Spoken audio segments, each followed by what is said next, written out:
Tayari. Okay, mtazamaji wa Nyanya TV, hapa tuko katika msiba wa mama yetu tuliyempenda, lakini kwa bahati mbaya sasa tulimpenda zaidi sisi, lakini Mwenyezi Mungu akasema anamchagua kwa katika utukufu wake. Na hapa tuko na baadhi ya wanandugu ambao watakwenda kutuelezea kuhusiana na jinsi gani walimfahamuje marehemu Bi Asteria Zakaria, walimfahamuje na alikuwa Asteria ni mtu wa aina gani, alikuwa ni mama wa aina gani katika familia yake na katika makuzi yake alikuwa ni mtu wa aina gani. Tunakwenda moja kwa moja kuzungumza na mjomba hapa ambaye ni mwanafamilia, atatueleza kwamba Asteria alikuwa ni mama wa aina gani, mwenye alikuwa na fikra zipi za mbeleni, au hapo mwanzo alikuwa ni mtu wa aina gani katika kulea familia yake. Karibu kwa majina, uweze kutueleza majina yako ni nani, na vile vile utueleze huyu Asteria marehemu ambaye leo ametutoka na tunakwenda kumpumzisha katika nyumba yake ya milele, alikuwa ni mtu wa aina gani. Karibu kwa majina yako pia utueleze. Karibu sana. Asante sana ndugu mtangazaji.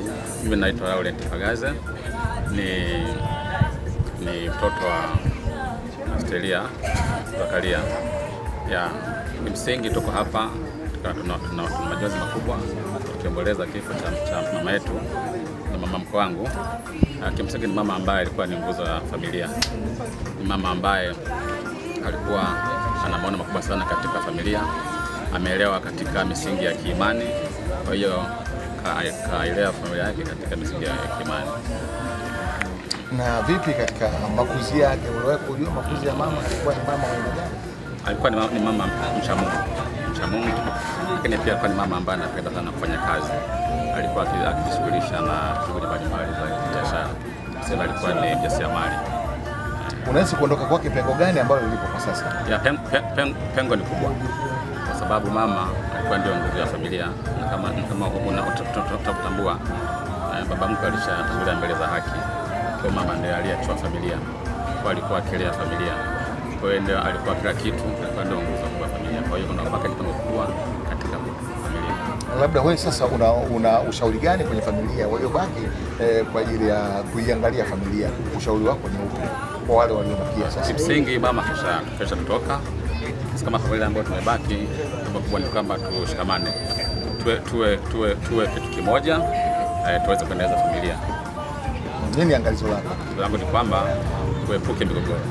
Cha msingi tuwe kitu kimoja na tuweze kushikamana, tuweze kuongoza familia vizuri. Asante. Mzee, tunapomzungumzia Asteria, tunamzungumzia Asteria wa aina gani unayefahamu? Karibu kwa majina yako. Asante. Kwa majina naitwa Edison Samuel Kamonyo. Asteria Zakaria mimi ni dada yangu. Kwa kuzaliwa yeye ni mtoto wa 5 kwenye familia yetu. Navyomfahamu yeye kwa tumebaki ni mama yetu, kwa sababu ndio mtoto wa kike wakubwa wenyewe ni wa kiume, lakini baada ya mama yetu kufariki yeye ndio tulikuwa tunamtegemea kama mzazi wetu.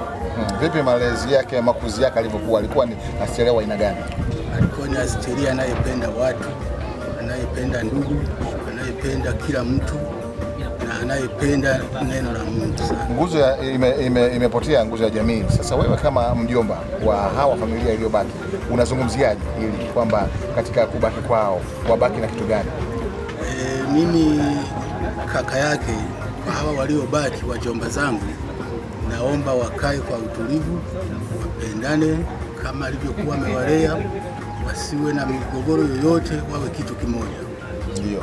Na pia katika upande wa angalizo, wewe kama mjomba unatoa angalizo gani kwa familia iliyobaki? Kwa familia iliyobaki, angalizo langu ni kukaa kwa mshikamano mzuri. Kila mtu anapopata tatizo, mwingine amsikilize mwenzie, amsaidie mwenzie kama alivyokuwa amewalea, washirikiane kwa pamoja. Asante sana. Kwa majina yangu naitwa Asteria Zakaria, ni mtoto wa familia ya mama yetu Asteria Zakaria Kamonyo ambaye roka. Kwa kweli huyu mama ni mama wa kuigwa, ni mfano mzuri, ni mfano bora. Kama mama ameweza kuwajibika pasavyo, kama mama ameweza kutimiza majukumu yake. Ni mama ambaye kwanza alikuwa ni mama mkarimu kwa kila mmoja, ni mcheshi, ni mama ambaye amejaa upendo mwingi sana.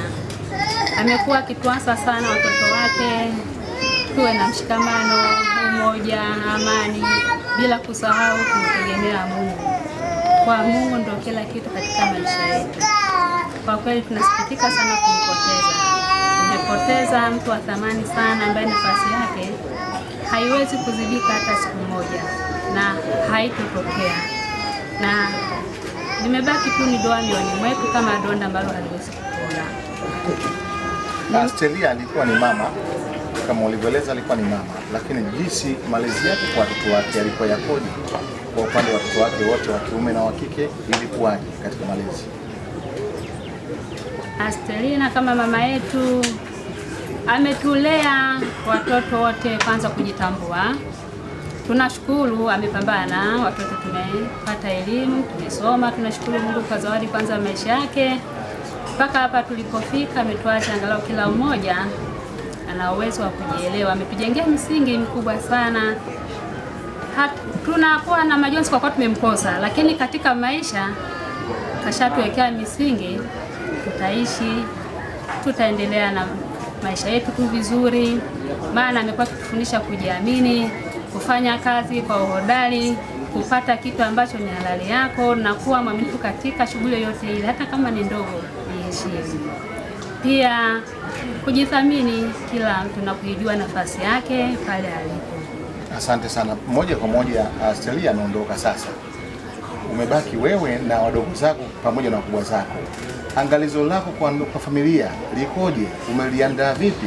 Umewaandaaje kisaikolojia hao waliobaki sasa wanaendelea kuiangalia familia? Ni kweli mama ametoka, lakini maisha yanaendelea.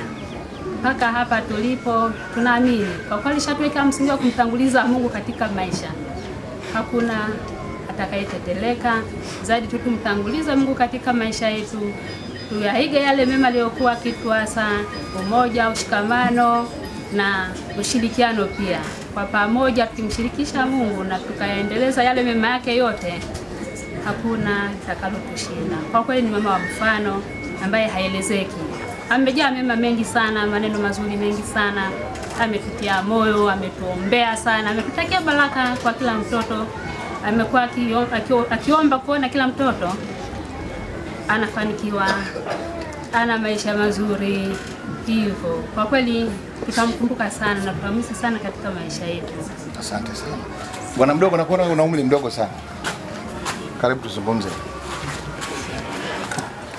Pole kwanza kwa msiba. Simama, tunaweza kusimama kwa sababu pole kwa msiba. Naitwa Baraka Zakaria. Mtoto ambaye nimezaliwa katika familia hii, lakini kwa neema ya Mwenyezi Mungu leo ni sherehe ya kuondokea mama yetu mpendwa. Wewe bado ni mdogo, unahitaji malezi ya baba na mama. Baba ameshatangulia mbele za haki na mama leo katangulia mbele za haki. Umejiandaje kisaikolojia? Kawaida ukishazaliwa kwenye dunia hapa lazima kwanza utambue kwamba inabidi kupambana kwa ajili ya maisha ulionayo ya kesho na wakati ujao. Na bahati nzuri mama yetu alikuwa akitufundisha mambo mengi, akituelekeza, akituonya tunapaswa kuishi maisha ya kujiamini, maisha ya kupenda wenzio, kwa sababu najua ukitoka mahali hapa kwenda sehemu unakoelekea kule ndio kuna ndugu zako. Kwa hiyo inabidi kwanza uwe na moyo wa upendo kwa watu wako ambao unakuta sehemu tofauti. Nini wito wako wana familia waliobakia ambao umebaki nao, kiwaangalia wewe au kuangalia wewe? Wito kwa wanafamilia kwanza uamini ya kwamba tayari hatunaye tena kwa sasa, lakini pia inabidi wakae wakijua kwamba kuna maisha baada ya hapa.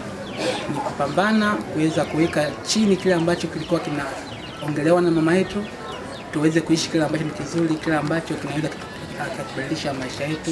Lakini kikweli sio rahisi kumsahau kwa mambo mengi ambayo amekuwa akitufanyia, kwa sababu alikuwa akituasa sana kuishi maisha ya msingi ya kimungu.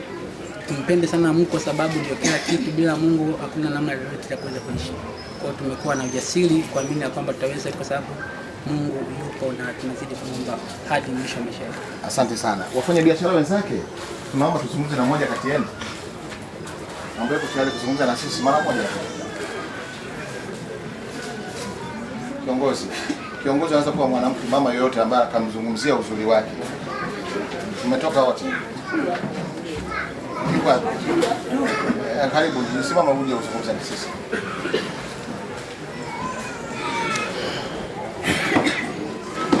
Habari sasa hizi. Pole na msiba. Muondokana na mtu muhimu sana. Najua.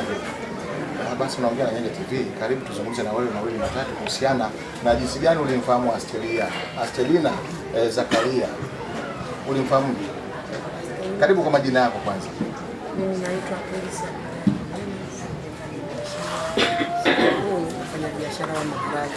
Tumekuwa tukifanya kazi na huyu mama Astelia kwa muda mrefu na kwa miaka mingi.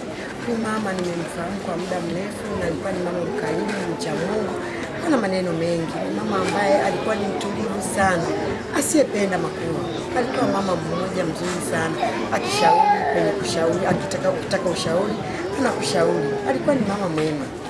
Kuna tunu gani amewaachia kama wafanyabiashara wenzake? Kwa sababu umesema mazuri yake yapo, amefanya mazuri zaidi. Lakini kuna tunu ambayo atakuwa amewaachia kama funzo kwenu. Ni lipi ambayo amewaachia? Ametuachia upendo. Tutamkumbuka kwa upendo wake, na katika ushauri alikuwa anasema jamani, tupendane. Na sisi tutashikilia hilo jinsi ambavyo alituasa tuwe tunapendana.